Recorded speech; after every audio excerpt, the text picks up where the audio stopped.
রাসূল সাল্লাল্লাহু আলাইহি ওয়াসাল্লাম যাকাতের ব্যাপারে বিভিন্ন বিধান আমাদেরকে দিয়েছেন। এখানে একটা ছোট্ট কথা বলে নি যে যাকাত বলতে আপনারা যেটা বুঝেন সেটাই, অর্থাৎ কারো কাছে মনোযোগ দিয়ে শুনেন, কারো কাছে যদি 40 থেকে 50,000 টাকা এক বছর অতিক্রম করে, হাল আলাইহিল হাউল, এক বছর অতিক্রম করে, তাহলে সেখান থেকে শতকরা 2.5%, অর্থাৎ 100-তে 2.5 টাকা, 1000-এ 25 টাকা, লক্ষে 2,500 টাকা আপনাকে যাকাত দিতে হবে। যদি 40,000 টাকা থাকে তাহলে 40,000 থেকে 1,000 টাকা যাকাত দিতে হবে। বছরে মাত্র একবার, কখনোই 2 বার দিবেন না। এটা হচ্ছে প্রথম কথা। দ্বিতীয় কথা হলো, আপনার সম্পদ, আপনি গত বছর যাকাত দিয়েছিলেন রমজানে, এই বছর আপনার কাছে কিছু টাকা আছে, তো আপনি হিসাব করেন, দেখেন জমা আপনার কাছে 40 থেকে 50,000 টাকা আছে কিনা। যদি 40 থেকে 50,000 টাকা থাকে তাহলে এই বছরও সেই দিনই ধরে নেন 15 রমজান অথবা 20 রমজান বা 25 রমজানে আপনি হিসাব করুন আমার কাছে আজকে কত টাকা আছে। যদি গত বছর যাকাত যারা দিয়েছেন তাদের জন্য বলছি, খেয়াল করে শুনবেন, যারা গত বছর যাকাত দিয়েছেন তাদেরকে বলছি, আজকে আপনার একটা রমজান নির্দিষ্ট করুন, আগামী 20 রমজানে আমি হিসাব করবো আমার টাকা কত আছে।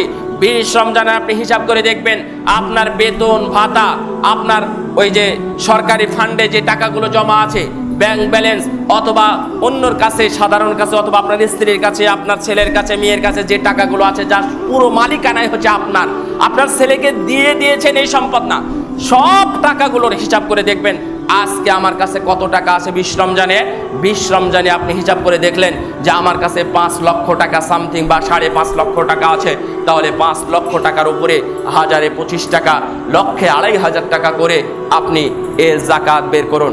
আপনাদের মনে প্রশ্ন আছে, হুজুর আপনি কিছুক্ষণ আগেই বললেন যে 1 বছর যেতে হবে, আমি তো গত জানুয়ারিতে বেতন পেয়েছি, এখন তো মাশাআল্লাহ সরকারি হিসাবে বেতন ভাতা অনেক বেশি, তো বেতন আমি গত জানুয়ারিতে বেতন পেয়েছি মোটামুটি 1 লক্ষ টাকা, ফেব্রুয়ারি মার্চ এপ্রিল এখানে আমি প্রায় 4 লক্ষ টাকা বেতন পেয়েছি, এখানে 1 লক্ষ টাকার মতো ব্যয় হয়েছে, বাকি 3 লক্ষ টাকা আছে, তাহলে এই টাকার যাকাতটা আমি কিভাবে দেব? ওই যেটা বললাম ওইটাই। তার মানে গতকালকেও যদি আপনি বেতন তুলেন বা বেতন আপনার কনফার্ম হয়ে যায়, ব্যাংকে আছে, কনফার্ম হয়ে গেছে আপনার বেতনটা আমার অ্যাকাউন্টে জমা আছে, এর যে কনফার্ম হয়ে গেল এই টাকাটারও যাকাত দিতে হবে। ভুল বুঝবেন না, খবরদার। বলবেন যে কেন 1 বছর হয়নি, তো 1 বছর কবে হবে আপনার? জানুয়ারি মাসের টাকাটা 1 বছর কবে? সামনে জানুয়ারিতে, তাই না?